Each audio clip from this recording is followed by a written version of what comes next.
I think we've had a great year at the movies so far, so let's take a look back at all the movies I've seen from the year 2026.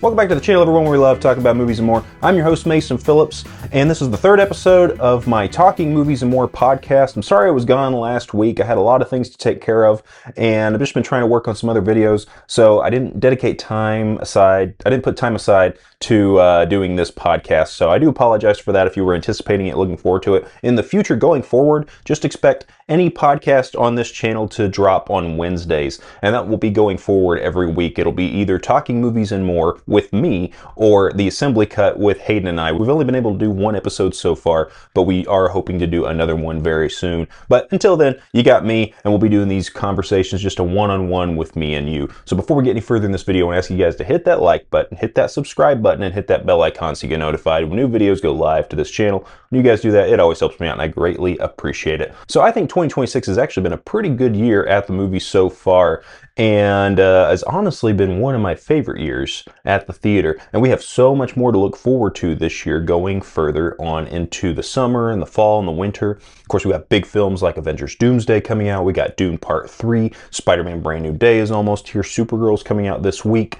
We have so many great films coming out, and that's just like the big franchise stuff. Also, a lot of great independent projects that I'm seeing that I'm so excited for. There's a new film from Leica Studios with Travis Knight and his team.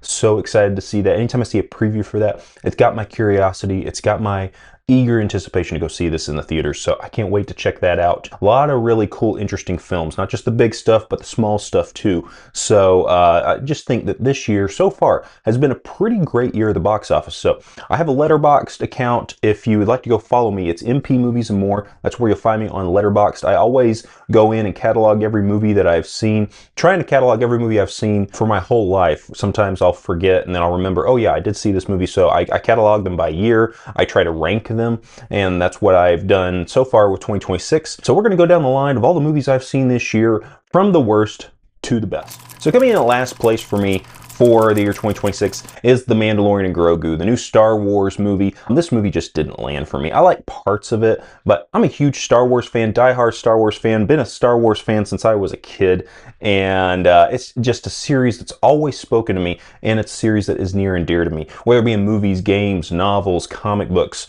animation, all this stuff, I've been so engrossed in the series.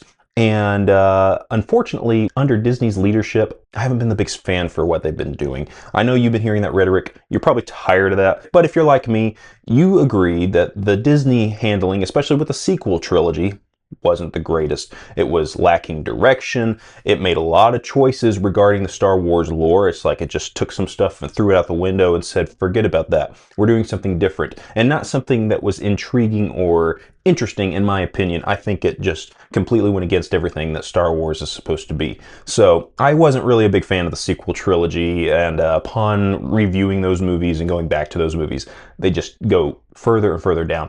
So it's been 7 years since we had a Star Wars movie in theaters. Rise of Skywalker in 2019 was the last time we had a Star Wars experience on the big screen. Now we got another one with The Mandalorian and Grogu finally in 2026, 7 years later. But it's not really a big return to the big screen. I said this in my film discussion video that I did over The Mandalorian and Grogu, and I started doing a discussion series, so I hope you're enjoying those videos. I think they're a lot more fun to do than the typical review. So I think in the future, I'm just going to leave reviews for these podcasts. And with The Mandalorian and Grogu, it lacks the epic feel that even the sequel trilogy had. All my gripes with the sequel trilogy aside, they had that epic adventure Star Wars feel. Felt like it was on a grander scale. I don't get that with The Mandalorian and Grogu. It just feels like a television show. It feels like a couple episodes of The Mandalorian and Grogu put together. And that also creates issues in the structure, in the pacing. I don't know where Act 1, Act 2, Act 3 starts and ends. I don't know what the purpose of this film really was, other than, you realize that Disney didn't have a Star Wars movie ready to go. They wanted one this year. They've been trying to get so much stuff going, and that's been the issues with the leadership at Lucasfilm, just constantly greenlighting projects, and then they fall apart so quickly because there's no true direction, there's no guidance, there's no no planning behind all of this. So with The Mandalorian and Grogu, it lacks that epic feel. I didn't really get emotionally attached to any of this. I didn't feel like there were stakes. They've introduced this element of force healing, so even though Din Djarin at one point does get almost mortally wounded, there's Grogu to heal him, and he's fine. And the fact that we have characters that they're masked up, or we have a character like Grogu that doesn't talk, so I can't really connect with these characters on an emotional level. The music was atrocious, nothing Star Wars at all, just this techno whatever I didn't get into. And the music could have really helped. If they'd gone more the John Williams essence, I think they could have maybe put a blanket over the stuff that wasn't so pretty with this movie. And there's just so many directions, so many things that some Star Wars sins they make. Putting opening credits on a Star Wars movie, for one, no Star Wars movie's ever done that. George Lucas didn't want to do that, and he intentionally didn't do that with his films. It's the first time that they've ever done that with a Star Wars movie. It pulled me out, stuff like that pulls me out of the movie, and it just does so much stuff that I don't like, that Disney Star Wars has done, that it seems like The Mandalorian and Grogu still does. And so for Star Wars, The Mandalorian and Grogu, if I was going to rate that movie, it's got to be a 2.5 out of 5, or a C- on the letter scale. I'm hoping for a change, a better direction with the Star Wars franchise going forward, but The Mandalorian and Grogu just didn't do it for me. Coming in at number 7 is the special presentation, the Marvel special presentation, The Punisher: One Last Kill. Now, this was a nice little special. It really feels like an episode of the Punisher TV series that we had on Netflix that's now available to watch on Disney+. And I really enjoyed the inclusion of the Punisher, of Jon Bernthal's Punisher, going forward into this new era of the MCU. I love that they're finally acknowledging the Netflix era shows. We've gotten characters like Punisher back. Daredevil, of course, has been back. Kingpin, Jessica Jones, and Luke Cage recently made their return. And Iron Fist will probably be making his return very soon. We know he's going to be in Daredevil Season 3.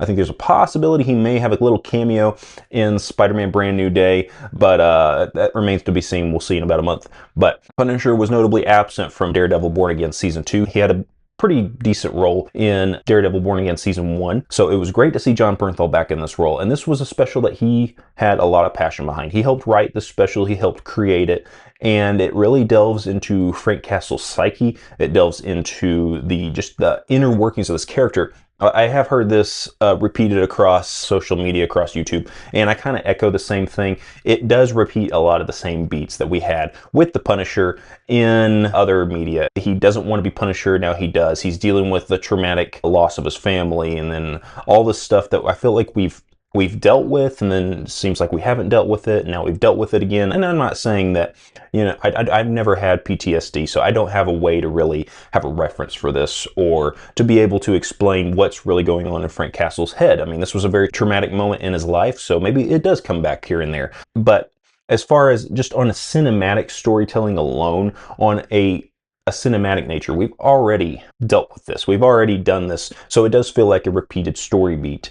But that aside, the action was really great. This was it was raw, it was gory. Yeah, it had that visual effects shot that feels like it came right out of a PS3 video game. When Punisher falls off onto, I think like an AC unit or something like that. That looked a little weird. And also knowing that was not completely CGI, but that was also stuntman did that stunt, but they did like a CGI overlay, but the CGI wasn't quite finished. I've heard they're supposed to be tweaking that and fixing that. I don't think it has been fixed just yet, but this special overall, it does do some cool stuff. It brings back Curtis from the Punisher series, but just this is all like in Frank's head, so Curtis doesn't come back, doesn't actually come back into the story. Frank's remembering him, he's a part of these visions that he's having. I think the main issue with this is it also feels like it takes the character back. I feel like we've progressed the character to a certain point, now it feels like we're taking him back, and now are we progressing him again? We'll kind of see where he's going to be in Spider-Man Brand New Day. It's really cool that they're going to be bringing this character into the films finally, also interacting with a character like Spider-Man, so that's really cool. All that rambling aside, the action was really cool. I just felt like we repeated story beats that we'd already tackled in the past. And so for The Punisher: One Last Kill, if I was going to rank this, I would give it a 3.5 out of 5 or a B- on the letter scale. Overall, I did enjoy it, but it did feel a little derivative of some stuff that we had done before. All right, number 6 on this list is Masters of the Universe. Now, I had never seen anything He-Man or Masters of the Universe. I was familiar, of course. I know who He-Man is. I know who Skeletor is. But other than that, I didn't know anything about this. I mean, I'd heard of things like Castle Grayskull, but I had no reference for the 80s He-Man cartoon. I never watched it and grew up watching it. And then to a certain point when I got older, it was like, well, that's 80s cheese. I'm not interested in watching something like that. Now, there are times when I'm in the mood for that, but those times come very rare. I'm usually not in the mood for 80s cheese. So when it comes to stuff like He-Man, it's not something I would have gone and sought out. I also never saw the Dolph Lundgren live-action adaptation that they did the first time they tried to make this movie, and I've heard that that movie's pretty abysmal. I still haven't seen it. But this movie, I did go see. My wife was actually really interested in going to see this, which surprised me. I didn't think this was something that she wanted to check out, but she did. And so we made a date of it. We decided, we went out, we ate, and we went and saw this movie. We had fun. Overall, I think this was a pretty fun experience. Now, it did get to a point, there's some parts in the movie where I found it to be a little repetitive of some stuff I had seen before, a little derivative of stuff like Thor Ragnarok. It kind of started leaning towards Thor Love and Thunder at points, which, I have a lot of things to say about that movie. It didn't get so ridiculous like Love and Thunder, but it wasn't as clever or as intelligent or as smart as Thor Ragnarok. So it's kind of there in between of, it does have some fun moments. I can clearly see from what I know about the He-Man universe, this is made by director Travis Knight, who, from the Laika studios, he also directed movies like Bumblebee. He's a fan of this stuff. You can tell that. So from what I've seen, this is somebody who was a fan of this universe, had a chance to make a movie based on these characters, and from all accounts was pretty faithful to the source material. So he had a lot of fun with this. There's actors like Jared Leto, who just disappears into the role of Skeletor. Skeletor was the absolute best part of this movie.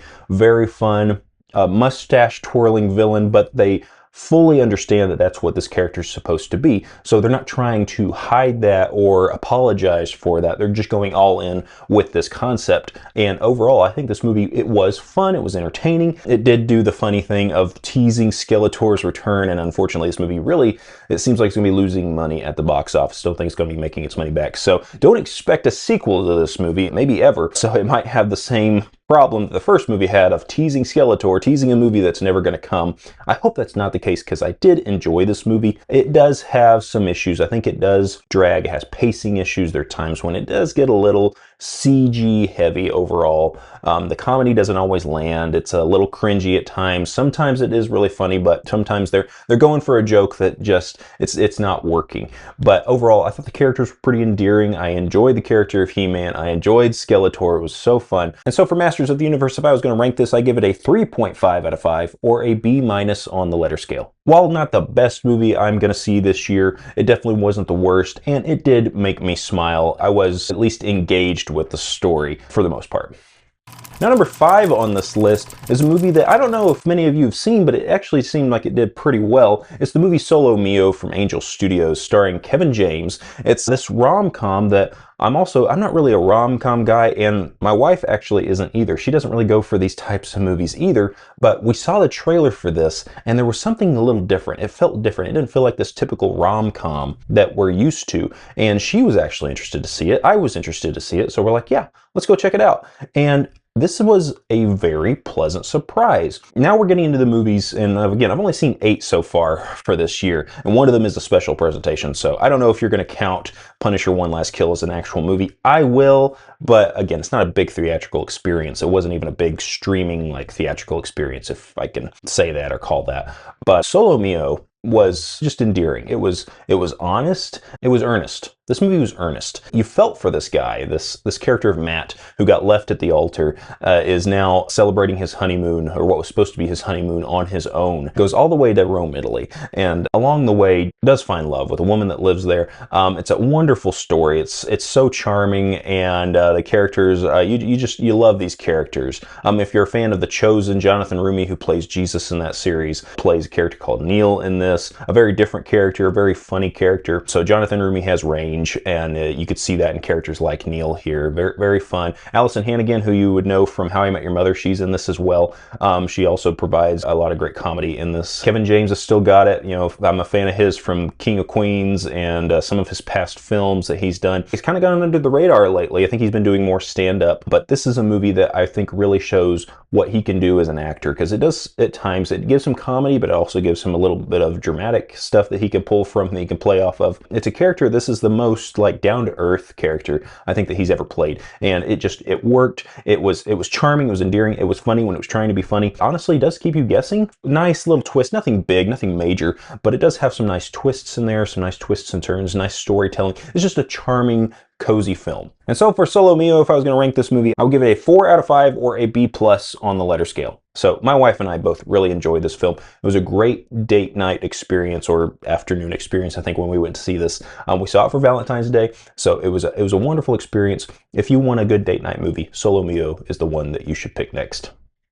Coming in number 4 on this list, it's a smaller film. I mean, the scale of this movie is definitely not small, but this one may have flown under the radar for you as well, but it's the Brendan Fraser movie that just came out called Pressure. He plays, at the time, General Eisenhower, who does become president of the United States later, but this was during World War II, and it's about the planning of the D-Day invasion, the invasion of Normandy. And so if you've seen films like Saving Private Ryan, you know what that invasion of Normandy, the charging of the beach, what that was like for the army, for our armed forces, to take down the Nazi forces, what this was like. And it was a pivotal moment, a turning point for the war. So they had to get this right.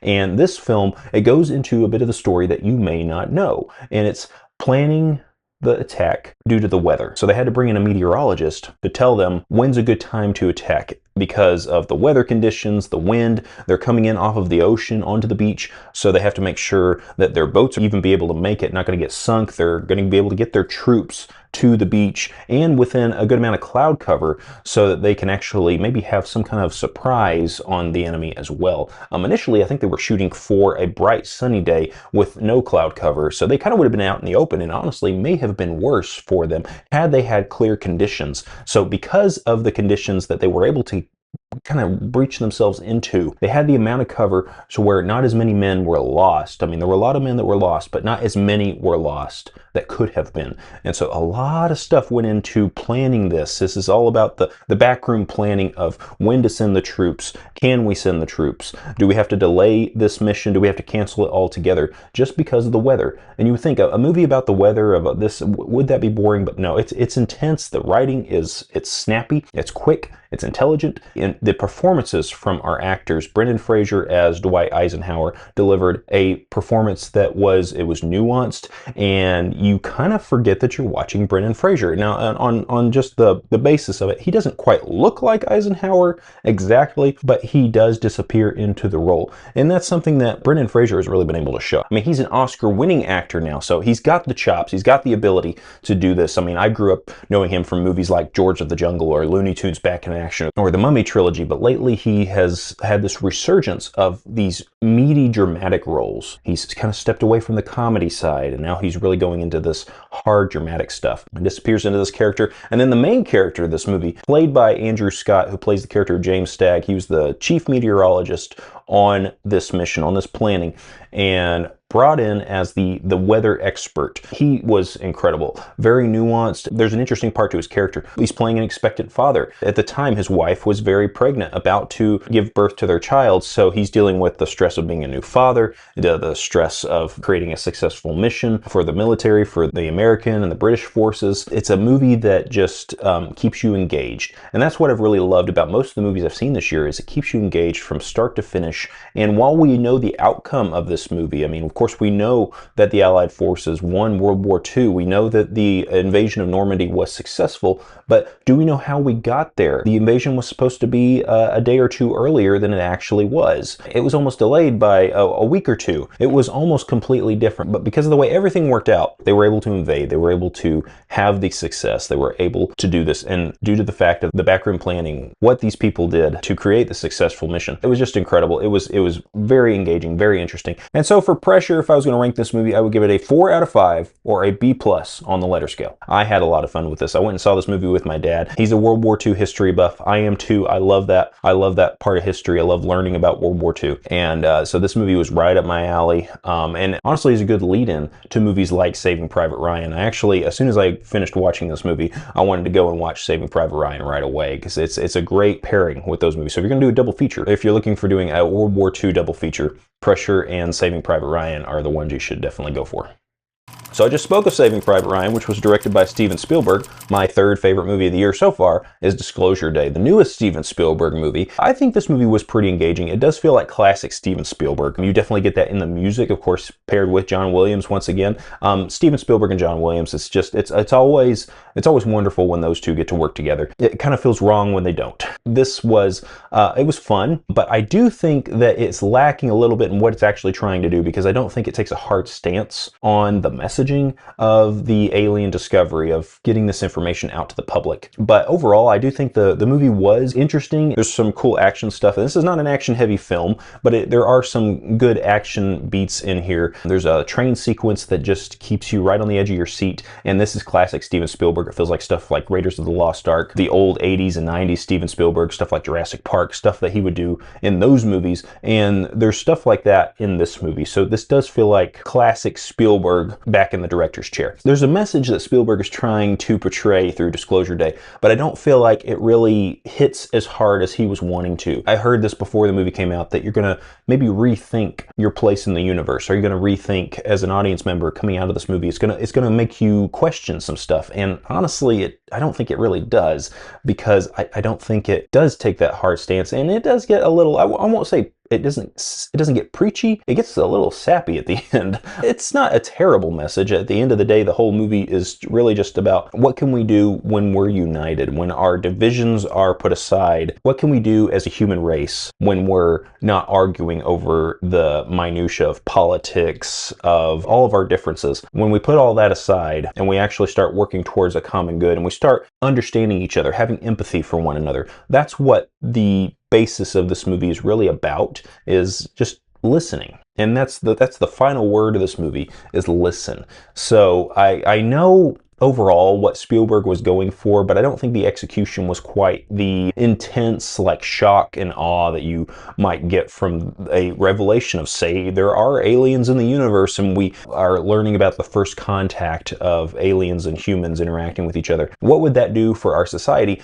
And honestly, you don't really get the fallout. So if you're wanting that out of this movie, it's not what you're going to get. And that's kind of what I did want and what I thought we were going to get. And then when the movie starts, it's kind of made pretty clear at the beginning that that's not really the movie you're getting. It's engaging, it's interesting. It's definitely not a bad movie, and I think that once I found out what this movie was really about, once I had that kind of switch in my brain, I was like, okay, well, this is the movie we're getting, not what I kind of thought we were going into. It wasn't a disappointing experience. I mean, this is my number 3 movie of the year so far, so it wasn't disappointing. It was entertaining overall. Emily Blunt delivers an amazing performance. Josh O'Connor, who I've been seeing in a couple things recently, he's one of these breakout stars, was in movies like Challengers, was in Wake Up Dead Man, was in, of course, this movie Disclosure Day. So he was a great actor, and loved what he brought to this role, what he brought to this character. There are 2 leads, Josh O'Connor and Emily Blunt, and they're great. I think this is actually one of Emily Blunt's best performances that I've seen from her in a long time. She's always great in everything that I've seen her in, but this one she really stood out. She did something that it felt vulnerable, it felt different. It was engaged with her character. So I love that we were able to kind of see the story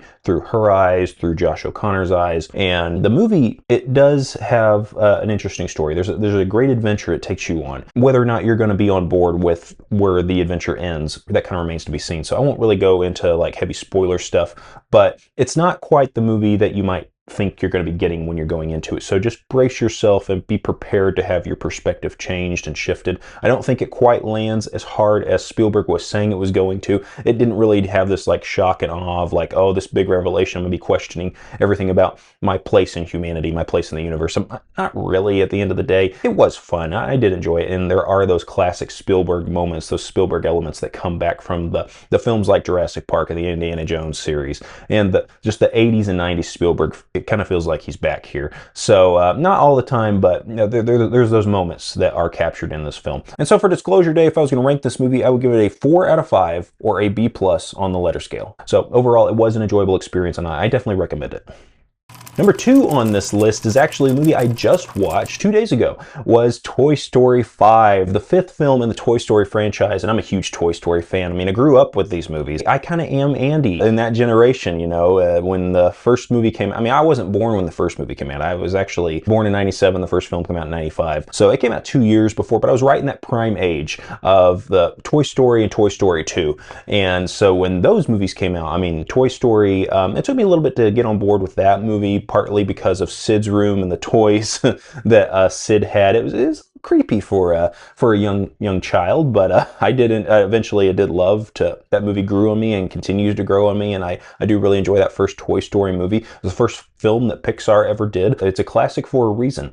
And then Toy Story 2 comes along, and that's still my favorite Toy Story movie. I don't think anything can beat Toy Story 2 because that movie is just, it's so special to me. I don't know how many times I watched that. I had the first two movies on VHS, and I don't know how many times I started that movie, rewound that movie, began it again, and just it was constantly on repeat for quite a while. So the first two Toy Story movies, I mean, I love those movies, Toy Story 2 especially, one of my all-time favorite films. And then Toy Story 3, of course, for the longest time thought that they should never make another Toy Story movie after Toy Story 3. Thought it was a wonderful capper to that trilogy. And I still kind of contend with that. I still kind of think that Toy Story 3, it was the perfect end for the toys. You know, Andy went off to college, the toys are now with Bonnie. There's this great, end of the story. And of course, we have the epilogue at the end of Toy Story 3. We see that the toys do have a life after Andy. They're thriving. They love being in this new environment with Bonnie and these new toys. I think that was a perfect ending. And if it was me, if I was making those decisions, I wouldn't have gone past Toy Story 3. But they made Toy Story 4. And Toy Story 4 I've had an interesting relationship with. When I came out of the theater after I watched Toy Story 4. I didn't like the movie. I had a lot of issues with it, especially for how they treated Woody, how they treated Buzz, and the journey that Woody goes on. I felt like at the end of the movie, he had essentially abandoned everything that he said he was supposed to do. I mean, Toy Story 3 is all about, we got to stick with Andy. Even if we're going to be put in the attic and, kind of discarded, put aside, we still have to, honor our role as one of Andy's toys. So I kind of felt like Woody had just had a switch had just gone off, and I guess that only applied to Andy because when it came to Bonnie, I just felt like at the end of the movie he wasn't honoring what he was as a character for the first three films, and it felt like 4 he just becomes an entirely different character. But that movie has grown on me, of course, because of characters like Forky, the soundtrack, so many elements to that film, Duke Kaboom, all these new characters that were introduced. I actually have kind of warmed up to it, and partly because I now have a son. I wasn't a father when I first watched Toy Story 4. Now I am, and now I have my Andy. I have my son, and his name's not Andy, but I have my son, and he has kind of helped me have a different perspective on some of these movies that I may have been a little too harsh on in the past, because I see his enjoyment with these movies, and it's making me like these movies more. So as a parent, I have actually been able to reevaluate Toy Story 4, and it's still not my favorite of the series. It's at the moment still my least favorite of the Toy Story series, but I have kind of come around on that movie. So I still have issues with it, but it's not as bad as I initially said or initially thought it was. So now we get to Toy Story, all that out of the way. Now we get to Toy Story 5. Everything I've heard about Toy Story 5 going into it, I was like, this is so perfect. It's toys versus tech. And that's a huge thing, especially as a parent now, that you're kind of dealing with I don't want to just sit my child in front of a screen. I don't want a screen to be my child's parent. I don't want a screen or a phone or a TV or a tablet to shape how my child grows up. We try to implement at our household. We try to implement playtime with toys. So with the Cars toys from the Cars movies, Hot Wheels, that kind of stuff. We try to implement toys, Toy Story characters. My son has a Rex. He has a Woody. He has these characters. So try to implement playtime with toys and not just being engulfed on a screen. I mean, if we turn the TV on, there's times he may just want to sit there and watch a movie. I mean, his favorite movie right now is Cars 2. So I don't know if I did anything wrong there, but his favorite movie right now is Cars 2. That's like his favorite thing to watch. But putting a screen in front of a child's face instead of letting them play with toys, does that take away from their childhood, from their upbringing? Does this make them age up a little too quickly? What does it expose them to the world? And that's the question that we have in Toy Story 5, is that's what it tackles. Is play versus tech. Are toys outdated? Are we now, our kids only fully focused on being on a phone or being on an iPad, completely separated, not socializing with other kids? That's what this movie tackles. And it also has another great message with Jessie's story. It has a little bit of closure with her story from Toy Story 2 and the trauma she had of being felt abandoned by her original owner, Emily. And so this movie answers a lot of questions that you may have had from Toy Story 2, even questions that you didn't have, but it was a very charming and endearing film. The army of Buzz Lightyears that you've seen in the trailer, so that's not a spoiler, was some of the funniest stuff in that movie. I mean, they gave Tim Allen a lot of stuff to do in this movie, because I think Buzz was actually pretty underused in Toy Story 4. So I think they made up for that in Toy Story 5. Smarty Pants, the character that Conan O'Brien voices in this movie, was so delightful and was my favorite new character in this movie. He's got the comedy chops, and he's still got it. They did a lot of interesting stuff with his character. And so this movie, it just has a lot of great messaging of what toys versus tech is. If you think that the character of Lily Pad is the ultimate villain, it's going to make you rethink some stuff there. She's not like a full-on villain. She is an antagonist to the toys, of course, but I don't know if I would call her a villain. I'll let you decide when you watch the movie. This movie, it was very good. The big downside I'd say I take away from this is they actually didn't give Woody much to do, and that's kind of a fault of what they did in Toy Story 4, of taking him out of the bedroom. He's not in Bonnie's house anymore. He's not a part of that family. He's not a part of that group anymore. They've really, I think, hampered his character, and so I would like to see him come back. Maybe a Toy Story 6, he's actually found by Andy and is given to Andy's kids. So maybe there's this nice, another full circle moment of Toy Story 6 can be the new Toy Story 3, and we can maybe have a final capper on this. There's probably going to end up being Toy Story 10, 11, and 12. They'll be making these movies as long as they can. I will say that they do take their time with these Toy Story movies. They make these movies when they have a story that they feel like is necessary to tell. They feel like it's important to tell, and I think this was definitely an important story to tell in the Toy Story franchise. And so for Toy Story 5, if I was going to rank this movie, I would give it a 4.5 out of 5, or an A- on the letter scale. I love Toy Story 5. I had a lot of fun with this movie, and if you're a fan of this franchise, I think you'll have fun with it too. Finally, at number 1, it's Project Hail Mary, the new Ryan Gosling movie that came out in March. It was directed by Phil Lord and Chris Miller, the directors behind films like the Lego Movie, like 21 and 22 Jump Street. And these guys, they delivered an amazing project. This is written by the same author who was behind the book The Martian, that was then adapted into a movie that was directed by Ridley Scott and starred Matt Damon back in 2015. So it's not a sequel to The Martian. It's not in the same connected universe, but it does feel like a spiritual sequel. It does feel like a nice step in the next direction. This is another space odyssey that we got with this story. The character of Rocky is so fun, was so charming, and there's a lot of great heartfelt moments with Ryan Gosling's character, with Rocky. And they made the character of Rocky very believable, a character that I think was combined with both CG and practical elements. This film does utilize a lot of practical sets. A lot of practical filmmaking went into making Project Hail Mary, and it's a film that is just on this epic scale. And while it's largely focused on one person or two characters, all seen through Ryan Gosling's perspective, through his character, it's a movie that really stuck with me, because for a couple days after watching this movie, I just kept going back to how incredible this movie was. These movies don't come along very often, but when they do, you're engrossed in the cinematic environment, in the spaceship, in the Project Hail Mary that they're doing in flashbacks in this movie. So the movie is not told in a linear fashion. It jumps around in the timeline a little bit. As you get further on in the movie, you get more and more of an answer as to why Ryan Gosling's character was put on this mission. It's a movie that it makes you think. It's a movie that makes you think. It's a movie that makes you just excited to be a movie fan. And that's what I loved about Project Hail Mary. It just made me excited to be a movie fan, and made me excited to be at the movies. It's one of those that just makes you just love being in the theater